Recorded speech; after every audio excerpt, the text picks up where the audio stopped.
আমরা চাই যে ১৬ তারিখেই নির্বাচনটা অনুষ্ঠিত হোক।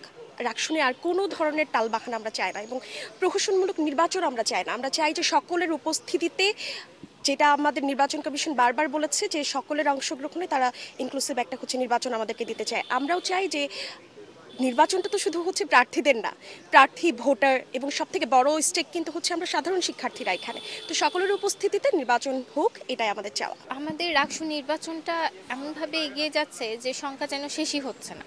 আমরা দেখলাম যে একাধিকবার আমাদের নির্বাচনের তারিখ পরিবর্তন হলো। আমাদের 25 তারিখে নির্বাচনটা হওয়ার কথা ছিল, তার আগে এরকম একটা শাটডাউন হলো, ক্যাম্পাসে একটা অপ্রীতিকর পরিস্থিতি তৈরি হলো। সেই জায়গা থেকে সংখ্যা তো থেকেই যায়, কিন্তু আমরা আমাদের জায়গা থেকে সর্বোচ্চ চেষ্টা করব। আজকে আমাদের 12টার সময় একটা সংবাদ সম্মেলনও আছে, যেখানে আমরা আমাদের শিক্ষক, আমাদের অফিসার এবং আমাদের উপাচার্য নির্বাচন কমিশনের কাছে কিছু আহ্বান রাখবো যেন 16 তারিখের নির্বাচনটা অবশ্যই হয় এবং এইটা অংশগ্রহণমূলক হয়। তার আগে যেন ক্যাম্পাসের পরিস্থিতি স্বাভাবিক থাকে এবং উৎসবমুখর থাকে।